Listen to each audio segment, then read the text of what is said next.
Мен Кара Суу районунун шайланган депутат катары. Чындыгында ол биздин Конституцияда так даана жазылып турат. Менчик укугуна эч кимээлик кыла албайт. Бир гана менчик ээсине гана таандык деп. Бул жерде бул Кара Суу базарынын айланасындагы ызы чуу күндөнгө күчөп баратат. 300 киши менчик ээси кооптонуп отурат.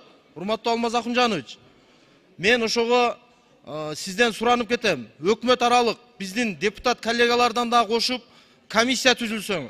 Ошого Нурлан Асанбекович, сиз протоколдук тапшырма берип коюшуңузду суранам. Себеби бул кооптуу болуп атат. Ал жерде биздин жеке ишкерлер миллиондогон акчаларын коротуп, азыркы күндө өзүнүн үйлөрүн, өзүнүн минген машиналарын күрөөгө коюп, банктан насыя алып, насыяларын төлөп атат. Эми эртеңки күнү алып койсо алардын тагдыры кандай болот? Күндөн күнгө каттар көбөйүп, бизге кайрылуулар көп болуп атат. Ошого тез аранын ичинде көңүл буруп койсо, буга чейин биз жогорку соттун төрагасы Замирбек Курамаевичке дагы ушул жерде кайрылган элем. Ал киши өз көзөмөлүмө алам деди эле. Бирок ошол жогорку соттун тапшырмасы мененби же кандай болгон, соттор бир тараптуу карап атат. Ошол жерде мындай кеңири тараптуу караса, жалпы райондук деңгээлдеги мамлекеттик ишкана жетекчилер, органдар өздөрүнүн дагы ойлорун айтып атышат. Ал жерде туура эмес болуп атат.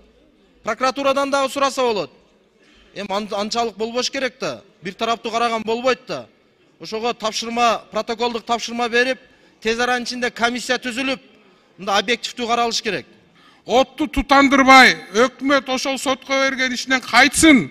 Ошол жердеги 300 киши Кара Суу базарында эмгек кылып аткан байкуштардын жайына койгула. Алишер мырза да ошол маселени көтөрдү, Алишер Козоев.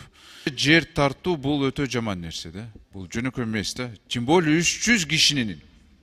Мына Конституцияда коллегалар да айтты, дана жазылып турат да, менчик кол тийгиз деп.